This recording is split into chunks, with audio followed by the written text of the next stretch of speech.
प्रतिभाचलन प्रणलन category में तुम तो संदेश में कार्य में।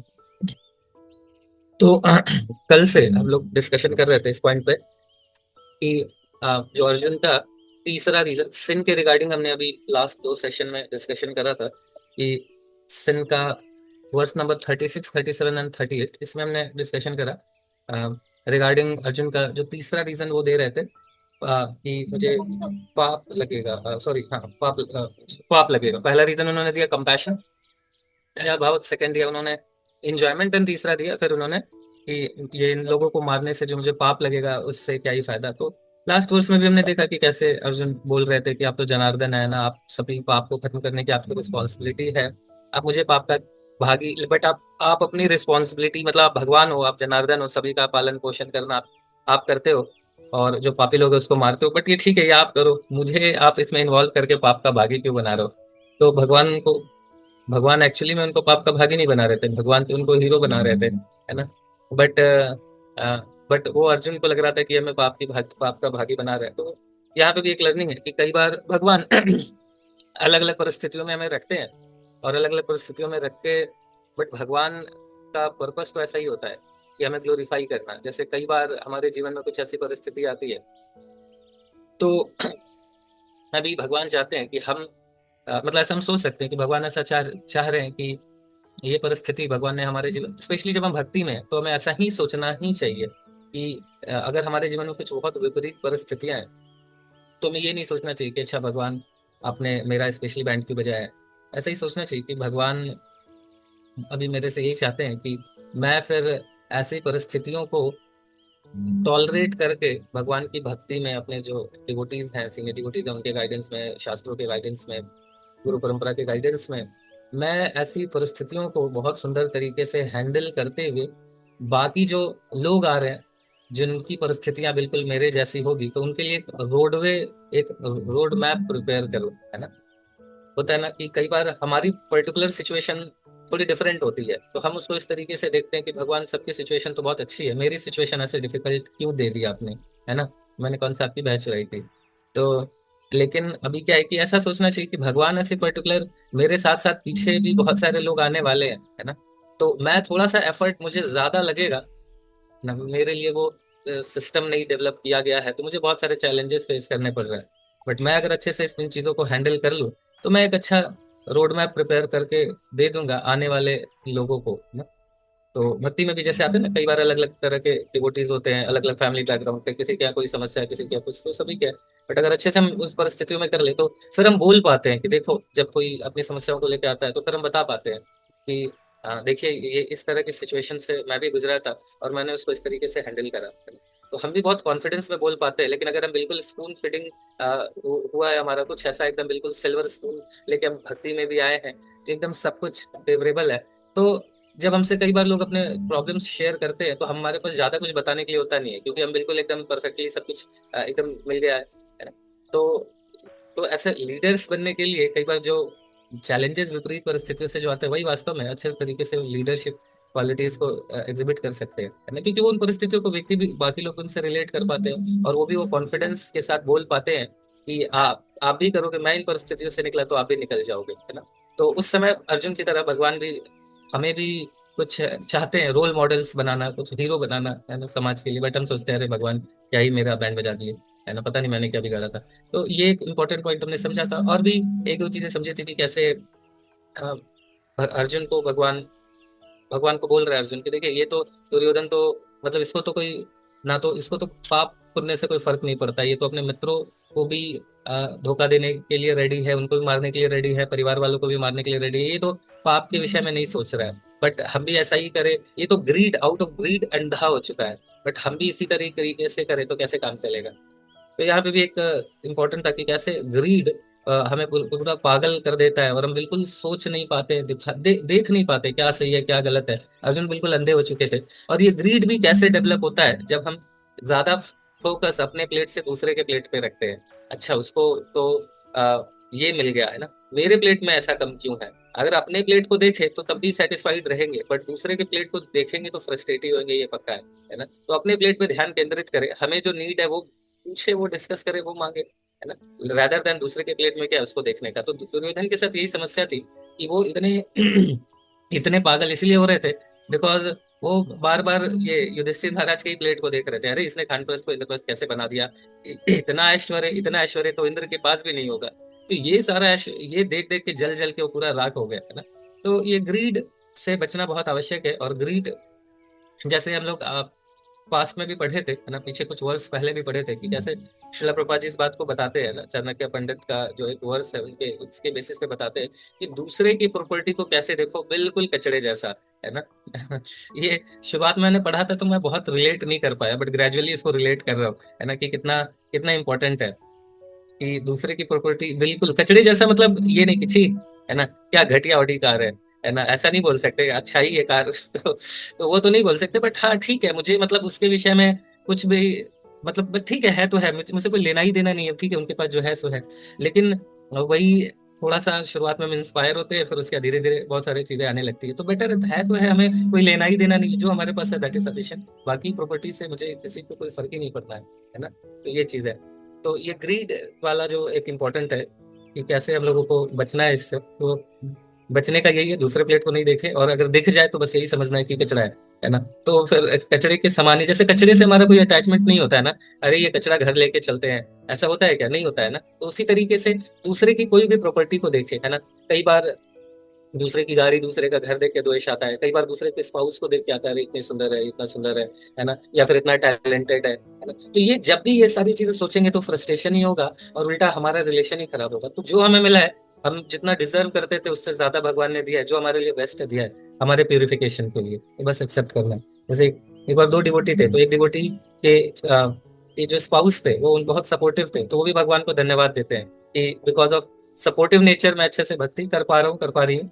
दूसरे डिवोटी भी गए भगवान को धन्यवाद दिए, है ना, तो उन्होंने धन्यवाद दिया कि मेरे स्पाउस सपोर्ट नहीं कर रहे हैं, कर रही हैं, इसलिए आपका धन्यवाद। तो जो पंडित जी थे वो पूछे, अरे यार ये दोनों लोग आप लोग कैसे धन्यवाद दे रहे हो। तो पहले वाले व्यक्ति बोलते हैं बिकॉज ऑफ सपोर्टिव नेचर मैं अच्छे से भक्ति कर पा रहा हूँ, और दूसरे वाले बोलते हैं या बोलती हैं कि because of not supportive nature मेरा जो अटैचमेंट है वो भगवान से ज्यादा बढ़ रहा है। तो हर किसी को अलग अलग मेडिसिन की आवश्यकता है ना। तो भगवान को पता है कि किससे किसकी आध्यात्मिक प्रगति हो सकती है, और उसको हमें समझना है, रादर देन कि हम देखे कि अरे उसके साथ ऐसा है मेरे साथ ऐसा क्यों नहीं है। ठीक वैसा ही है ये कंपैरिजन की, मतलब एक्चुअली हम सबसे बड़ी समस्या ये है कि हम सोचते हैं कि सब कुछ मिला है किसके लिए, एंजॉयमेंट के लिए, तो इसीलिए फिर हम कंपैरिजन शुरू होता है। पर जब समझेंगे कि प्यूरिफिकेशन के लिए, तो ये कंफ्यूजन नहीं होगा, है ना।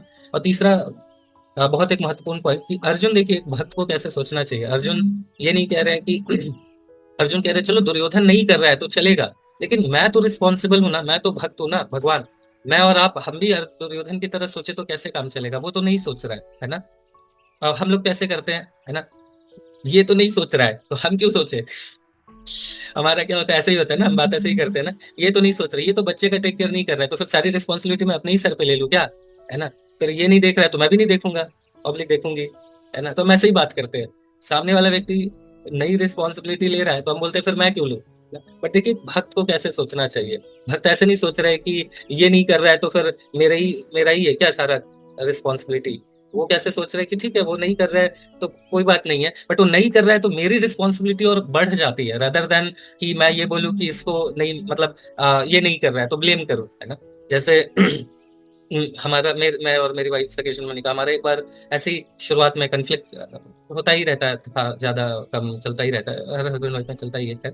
तो शुरुआत में थोड़ा सा जब कन्फ्लिक्ट शादी हुई तो चल रहा था, तो प्रभु जी ने बहुत एक सुंदर बात बताई, and then it help us a lot. तो उन्होंने बताया कि देखो हस्बैंड वाइफ क्या है ना, ये शरीर बेसिकली में जैसे पेट है, पेट क्या है, ये शरीर मतलब जैसे ये हाथ, दोनों हाथ हैं और ये पेट है ना, ये दोनों हाथ की रिस्पॉन्सिबिलिटी क्या है कि इस पेट को खिलाना, पेट को खिलाना पिलाना ऐसा करना। अगर एक हाथ कमजोर पड़ जाता है, बीमार पड़ जाता है, तो दूसरा हाथ कोसता नहीं है इस हाथ को, कह रहे कैसे घटिया हाथ हो तुम, है ना। ये उल्टा रिस्पॉन्सिबिलिटी अपनी बढ़ा लेता है। वो क्या करता है, वो इस हाथ को भी मलहम पट्टी लगाता है, इस हाथ को भी मालिश करता है, और पेट की भी रिस्पॉन्सिबिलिटी उठाता है। वो ये नहीं बोलता है कि ये हाथ नहीं उठा रहा है तो मैं क्या करूं, मेरी ही जिम्मेदारी है क्या, मेरे ही सर पे आएगा क्या, है ना। वो ये समझता है कि नहीं नहीं ये शरीर मेरा है, ये हाथ भी मेरा है, तो मतलब मेरी रिस्पॉन्सिबिलिटी अभी बढ़ जाती है। तो अर्जुन यहाँ पे इसी तरीके से बोल रहे हैं कि भगवान वो लोग नहीं देख रहे हैं तो इससे हमारी रिस्पॉन्सिबिलिटी बढ़ जाती है ना। तो सोचिए कितना सुंदर भाव है ना। तो जैसे वही पता है कि ये हाथ फिर जब तक ये हाथ ठीक से काम नहीं कर रहा है, इसको मलहम पट्टी लगाएगा, जब ये ठीक हो जाएगा तो दोनों मिलकर पेट को सर्व करेंगे। और वाइस वर्सा, कभी कभी ये हाथ में प्रॉब्लम हो गई तो ये हाथ उसको सपोर्ट करेगा। तो उसी तरीके से बताए कि ये जो जो पेट है बेसिकली क्या है, मतलब ये शरीर ये भगवान का है ना, और ये पेट बेसिकली ऐसे समझ सकते हैं कि दोनों हाथ क्या है, आ, आ, अगर देखा जाए गृहस्थ के जीवन में तो स्पाउस के रूप में काम कर रहे हैं, है ना। और ये जो पेट है वो क्या है, वो भगवान है।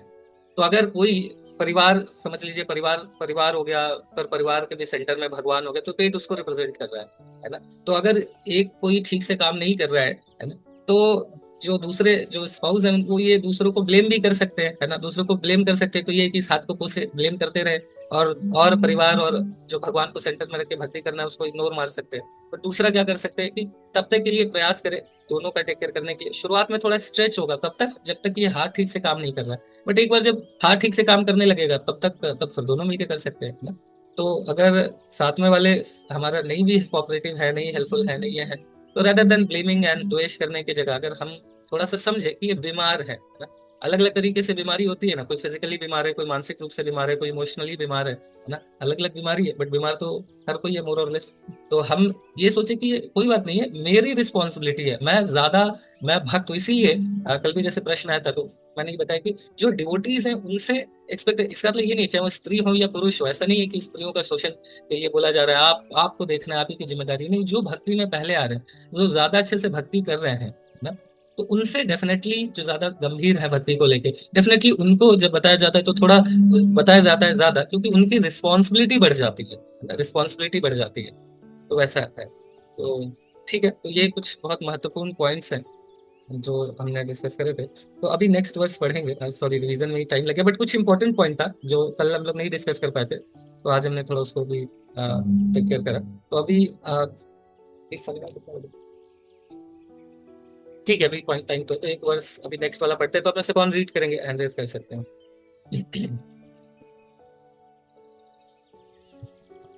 हाँ रविंद्र को।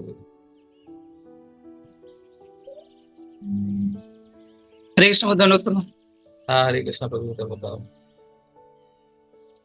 कुलोक्षय पश्यन्ति एक कुलधर्म मिनट एक मिनट जी, बस मैं वर्स चेंज कर रहा हूँ, ये पुराना वर्स है, 139 है, मेरे को डिस्कस अति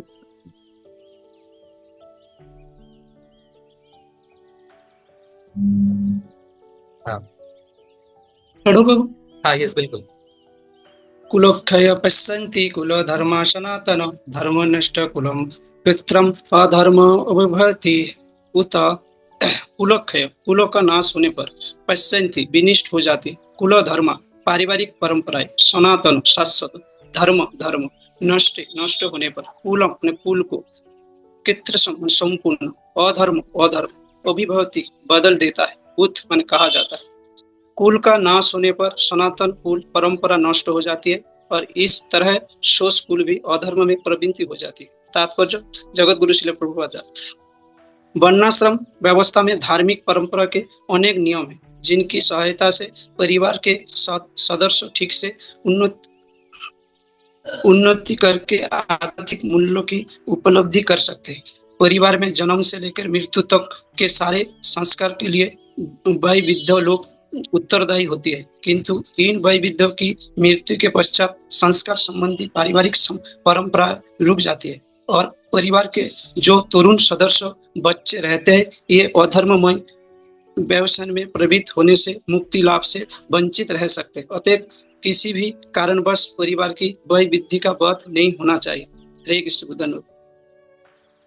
जब भगवान जाते हैं शांति प्रस्ताव को लेके, तो भगवान उस समय समझाते हैं धृतराष्ट्र को कि देखो धृतराष्ट्र, अभी आप ये जो कुरु वंश है हमेशा से बहुत अच्छे प्रतापी राजाओं के द्वारा ये कुरु वंश में शासन हुआ है, और पूरे संसार के लिए ये कुरु वंश एक एग्जेम्पलरी किंगडम को दर्शित करता है। तो बहुत एग्जेम्पलरी है, जो दया, सैक्रिफाइस, है ना, जो जो सारे सिद्धांतों को फॉलो करना, ये सब मतलब कुरु वंश में होता रहा है। बट आज आपके पुत्र के कारण, दुर्योधन के कारण, आप चूंकि उसको सही टाइम पे रोक नहीं रहे हो, उसकी सारी गलत चीजों में हामी भर रहे हो, इसके कारण पूरा ये कुल वंश का नाश होने वाला है ना। कोई इसको बचाने वाला नहीं है, और ये सिर्फ इसके लिए आप रिस्पॉन्सिबल हो। आपका पूरा कुल खत्म हो जाएगा। और ये सब किसके कारण हो रहा है? आप एविल माइंडेड दुर्योधन के कारण हो रहा है ना। और आप उसको रोक नहीं रहे हो, तो बहुत गलत बात है। ये पूरा संसार, मतलब पूरा संसार आपको हमेशा के लिए आपको गाली देगा, आपको बोलेगा कि आपने रोका नहीं, ऐसा करके बहुत समझाते हैं। तो अब दुर्योधन बेचारे को तो गुस्सा आ रहा था, बेटा कुछ बोल नहीं पा रहा था, तो ऐसा जल रहा था बहुत ज्यादा। फिर भगवान दुर्योधन को भी समझाते हैं, टर्न दुर्योधन की तरफ करते हैं, फिर उसको भी समझाते हैं कि ये छोड़ दो, ये सब जो तुम कर रहे हो। तुम एक इतने सुंदर परिवार में तुम्हारा जन्म हुआ, इतने ऊंचे कुल में जन्म हुआ है, और तुम ऐसे जो कार्य कर रहे हो वो सही नहीं है, ऐसा करके समझाते हैं। तो उस समय थोड़ी देर के लिए धृतराष्ट्र को भी थोड़ा सा लाइट आता है कि यार बोल तो कृष्ण सही रहे, है ना। लेकिन अगेन दुर्योधन को क्या है कि देखिए सही टाइम पे आ, आ, मतलब फोकस करना बहुत इंपॉर्टेंट है बच्चों को। अगर एक बार हाथ से निकलने के बाद बहुत मुश्किल हो जाता है। अभी क्या है कि यहाँ पे मतलब दुर्योधन क्या करता है, तुरंत इमिडिएटली फिर उसे सहा नहीं जाता, बाहर जाता है, फिर शकुनी कर्ण इन सबके साथ मिलके क्या करता है कि प्लानिंग करता है कि कृष्ण को अरेस्ट ही कर लेते हैं, और फिर वो अरेस्ट करने का प्रयास करता है। और फिर भगवान को क्या ही अरेस्ट कर पाएगा, फिर जो भी विराट रूप भगवान दिखाते हैं। तो एक तरफ ये देखिए दुर्योधन है ना, मतलब बिल्कुल सोच ही नहीं रहा है कि क्या होगा, आगे के कुल का क्या होगा, है ना, कुछ भी सोच नहीं रहा है। और दूसरी तरफ अर्जुन है, कितना ज्यादा, जैसे पिछले वर्ष में हमने देखा कि सोच रहे इससे जो पाप लगेगा, ये तो पाप के विषय में नहीं सोच रहे, बट हमें तो सोचना होगा ना कि पाप लगेगा। यहाँ पे और नेक्स्ट नेक्स्ट लेवल पे आ रहा है, सोच रहे कि अगर ये सारे लोग मर जाएंगे, है ना, तो बच्चों, जो आगे की जनरेशन आएगी, उनको सही दिशा कौन दिखाएगा, है ना। उनको सही दिशा कौन दिखाएगा उनको, क्योंकि कोई है ही नहीं, एल्डरली मेंबर्स ही नहीं रहेंगे, सब तो मृत्यु को प्राप्त हो जाएंगे, तो इनको सही गाइडेंस कौन देगा, है ना। तो दो दो यहाँ पे चीजें बता रहे, एक तो जो आगे की जनरेशन आएगी उसका टेक केयर कैसे होएगा, उनको रिलीजियस प्रिंसिपल कौन बताएगा, है ना। और दूसरा कि जो एल्डरली मेंबर्स है उनको, मतलब वो सारे ही मर जाएंगे, तो एल्डरली मेंबर्स की बहुत आवश्यकता है, ऐसा करके समझा रहे होते हैं। तो एक तरफ अर्जुन है और एक तरफ दुर्योधन, दोनों के थॉट प्रोसेस में देखिए कितना डिफरेंस है। तो किस तरीके से भक्त सोच रहा है, मतलब हर किसी के विषय में, है ना, अभी आगे जो जनरेशन आने वाले उनके विषय में भी सोच रहा है। तो ये फार साइटेडनेस एंड सभी का सिर्फ अभी अपने विषय में नहीं सोच के बाकी सभी के विषय में भी सोचना, ये एक बहुत इंपॉर्टेंट क्वालिटी है डिवोटी की। और अभी और दूसरा एक इम्पोर्टेंट पॉइंट देखिए, बच्चों का टेक केयर एक कितना इम्पोर्टेंट कंसर्न है। अर्जुन युद्ध के मैदान में भी क्या बात कर रहे हैं कि कैसे जो बच्चे आएंगे वो संस्कार को सीखेंगे, है ना। और अनफॉर्चुनेटली हम अभी कैसे संस्कार सिखा रहे हैं, मोबाइल फोन देके, है ना। तो आपको जान कैसे पता भी होगा कि एक्चुअली ये जब बच्चे ना मोबाइल देखते हैं, क्यों बच्चे पता है एडिक्टेड हो जाते हैं मोबाइल से, कि जब ये नोटिफिकेशंस वगैरह आता है, जब ये कुछ कुछ इस तरह से करते हैं, तो डोपामीन रिलीज होता है ब्रेन में, जो कि बहुत एक प्लेजर देता है। और ये डोपामीन वही डोपामीन है जो कि व्यक्ति कोई सिगरेट पीता है तो भी रिलीज होता है, कोई नशा करने पे जो डोपामीन रिलीज होता है ना, सेम डोपामीन मोबाइल चलाते समय भी होता है। इसीलिए बच्चों को ये मोबाइल से बचाना बहुत डिफिकल्ट हो जाता है, क्योंकि वो डोपामीन रिलीज हो रहा है ना। तो मतलब सोचिए कि हम सिगरेट पीने का तो एज लिमिट है ना, शराब पीने का एज लिमिट है, गुटखा खाने का भी, जुबा केसरी का भी एज लिमिट है, लेकिन मोबाइल का एज लिमिट नहीं है। और हम भी सोचते हैं कि चलो पीछा छूटा, है ना। और दुर्भाग्यवश अभी वो मतलब, तो वो जो देखिए कि जो हम चाह रहे बच्चों को संस्कार देना, जिसके विषय में अर्जुन कितना कॉन्शियस है कि मतलब वॉर चल रहा है उस समय भी ये सोच रहे हैं आगे के जनरेशन के विषय में, है ना, उनको कौन डायरेक्शन देगा, और हम किस तरह से डायरेक्शन दे रहे हैं मोबाइल पकड़ा के। और तो मतलब ये बहुत ज्यादा अनफॉर्चुनेट है ना कि उनको सही दिशा दिखाना बहुत बड़ी रिस्पॉन्सिबिलिटी है, पेरेंट्स की ना मोस्ट इंपॉर्टेंट रिस्पॉन्सिबिलिटी है। तो इस पे थोड़ा सा हम सभी को वर्क करने की आवश्यकता है। हमारे एल्डरली जो मेंबर्स हैं उनका भी टेक केयर करना, और जो बच्चे हैं उनका भी टेक केयर करना, ये मतलब देखिए ये जो ये एक बहुत इंपॉर्टेंट रिस्पॉन्सिबिलिटी हम सभी की बन जाती है, हमारे सीनियर्स एल्डर मेंबर्स का टेक केयर करना और बच्चों का टेक केयर करना। तो ये दो इंपॉर्टेंट रिस्पॉन्सिबिलिटी अगर हम नहीं निभा रहे हैं तो फिर बहुत फायदा तो नहीं है ना।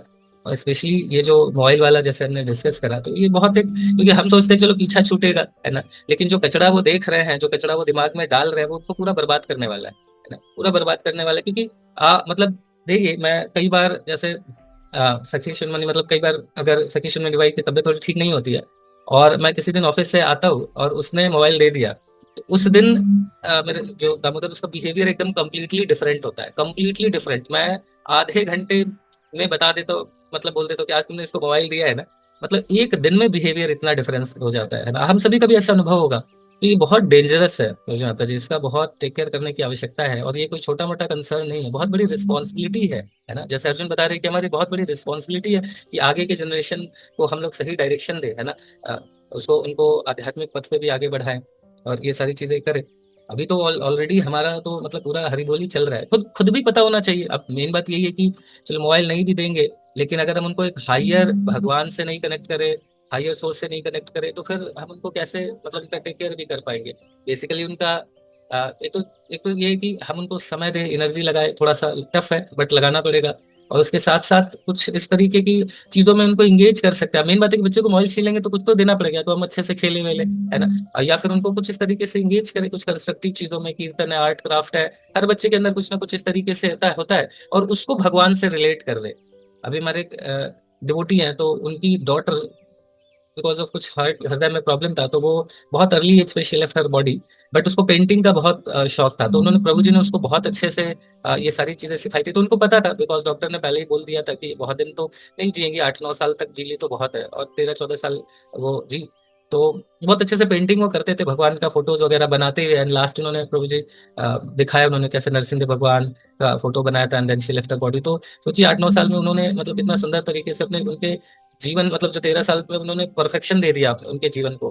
तो इस तरीके से हमें थोड़ा आइडेंटिफाई करना होगा, थोड़ा टाइम एनर्जी डालनी होगी, और उनको सही दिशा दिखाना होगा कि सम और अदर भगवान से भी कनेक्ट करें, उनका physical, emotional, mental and most important spiritual take care करें। क्योंकि जब तक हाइयर टेस्ट नहीं मिलेगा, हम लोअर टेस्ट छुड़वा भी दें तो फिर बहुत बेनिफिट नहीं होने वाला है। हम लोअर टेस्ट छुड़वा दिए और हाइयर टेस्ट देंगे नहीं, तो बेचारा बच्चा तो फ्रस्ट्रेट ही होगा ना। तो ये एक बहुत इंपॉर्टेंट है ना। तो ये सारी चीजें का थोड़ा सा चेक करना चाहिए, क्योंकि अभी टाइम तो हो गया। तो हम लोग फिर यहाँ पे रुकते हैं, किसी में कुछ प्रश्न है तो पूछ सकते हैं, बाकी कल फिर आगे थोड़ा सा इस पर चर्चा करेंगे, कल थोड़ा कर लेंगे। हाँ, अग्निमित्र को यस करो। हरे कृष्ण प्रभु जी। आवाज आ रही है प्रभु जी आपको? हाँ, आ रही हमारे कुछ। हाँ। हाँ प्रभु जी, जैसे कहना था कि ये जो आप बता रहे थे चाणक्य पंडित वाला कि मातृवत परदारेसु करके था जो श्लोक है, तो इसमें प्रभुपाद जी तो यही लिखते हैं कि वो मतलब जो दूसरे का प्रॉपर्टी है उसको एज अ डस्टबिन, मतलब जस्ट इट साइड पड़ा रहता है वैसे देखना है कि मतलब घिन आ जाए आपको, ठीक ना। और प्रभुपाद जी आगे लिखते हैं कि दूसरी की पत्नी को अपने माता की तरह देखना है, ताकि आपका भोग का जो लालसा है वो खत्म हो जाए। और धन जब आप कूड़े की तरह देखोगे तो धन की भी लालसा आपके अंदर खत्म हो जाएगी।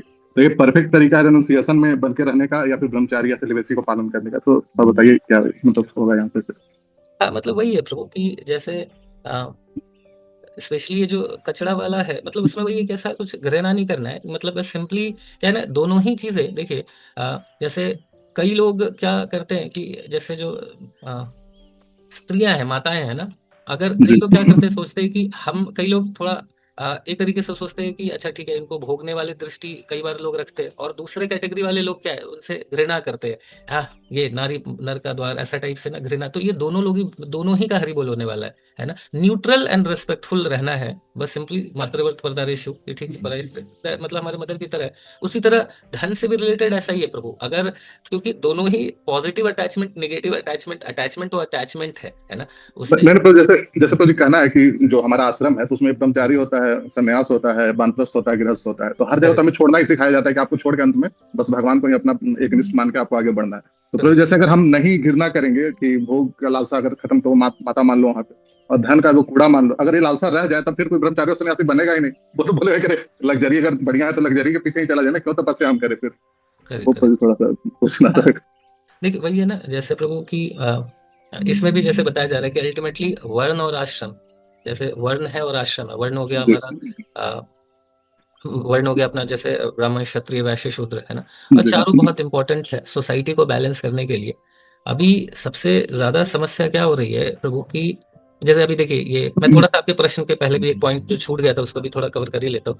तो जैसे अभी के टाइम पे जैसे हम लोग देख रहे हैं कि जो लेबर्स है उनके साथ जो भी चीजें चल रही हैं, और एक्सप्लॉइटेशन चल रहा है, या फिर वो उसमें से मतलब जो भी चीजें चल रही है, अल्टीमेटली नुकसान तो हो रहा है ना। प्रॉपर्टी का भी नुकसान हो रहा है, और बाकी चीजों का भी नुकसान हो रहा है। तो ये क्यों है? क्योंकि अल्टीमेटली चाहे वो अ, ब्राह्मण हो, क्षत्रिय हो, शूद्र हो, सभी लोगों को जिसको जहां मौका मिल रहा है ना, वो अल्टीमेटली क्या सोच रहे हैं, एक्सप्लॉइटेशन, है ना। डेफिनेटली अगर हम इस बात को समझते हैं कि ये जो चार वर्ण है कि ठीक है, समाज चल सके, अपनी अपनी रिस्पॉन्सिबिलिटी सब लोग बढ़िया से निभा सके, बट अल्टीमेट गोल है उस पर फोकस करें। जैसे अगर मान लीजिए कि हमें यहाँ से अमेरिका जाना है ना, वो हमारा गोल है, उस पे फोकस, वो वहाँ पे फोकस करना है। जाने के लिए हो सकता है कि यहाँ से कुछ दूर जाने के लिए हमें ऑटो मिल जाए, वहाँ से कुछ जाने के लिए हमें ये मिल जाए, तो ठीक है, बाकी जस्ट मोड है। कोई कोई हो सकता है कि ऑटो से जा रहा है, कोई बाइक से जा रहा है, कोई इससे जा रहा है, वहाँ से वहाँ तक जाए, फिर उसके बाद कोई शिप से जाए, कोई प्लेन से जाए, जैसे भी जा रहा है, बट अल्टीमेटली वहाँ पहुँचना है, अलग अलग तरीकों से पहुँचना है, वो गोल है। वो अभी सबसे बड़ी समस्या क्या है ना प्रभु, कि हमारा वो गोल भूल जाते हैं हम, कि ये सारा कुछ करके जाना कहाँ है, फिर जाना कहाँ है ये भूल जाते हैं।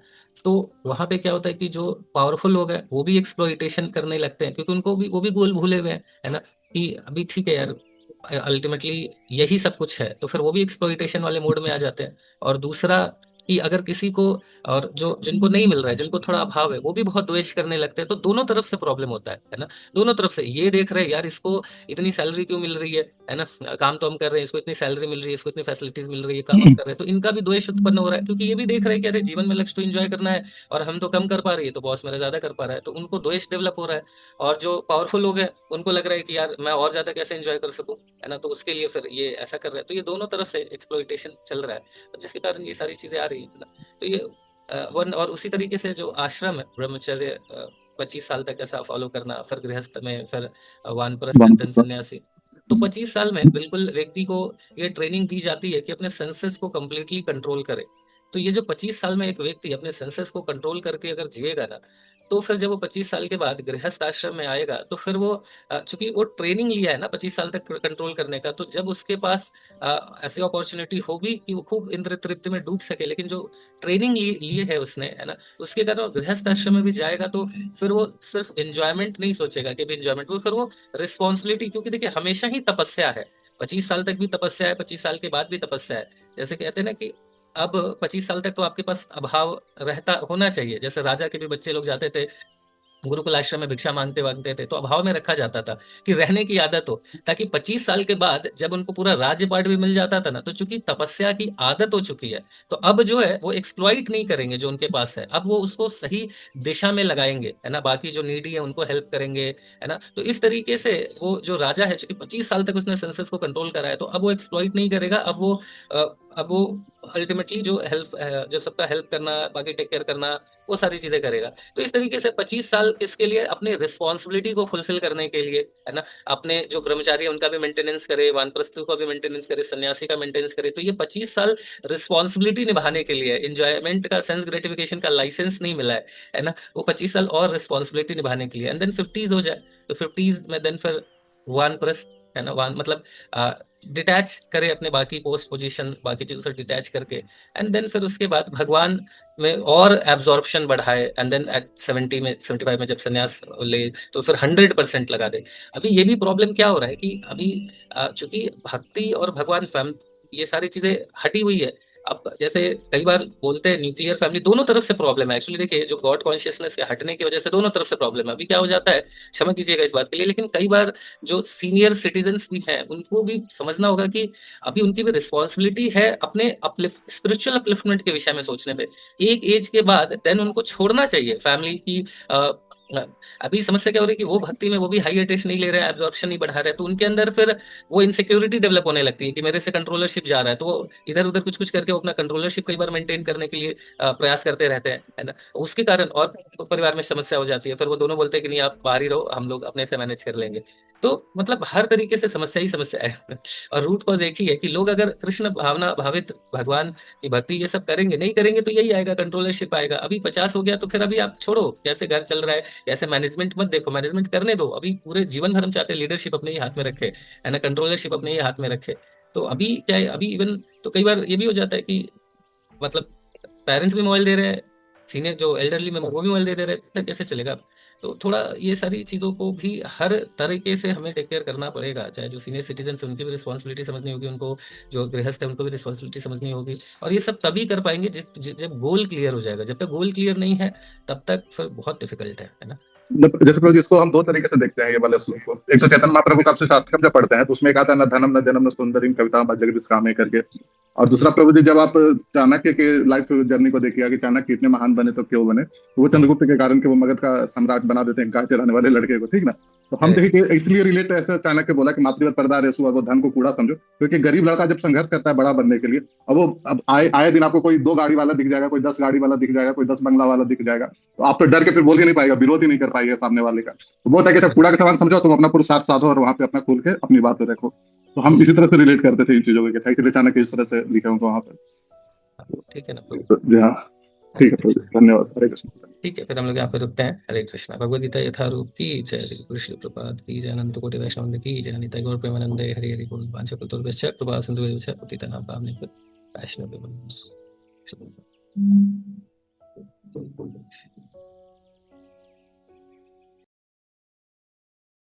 Hare Krishna, Krishna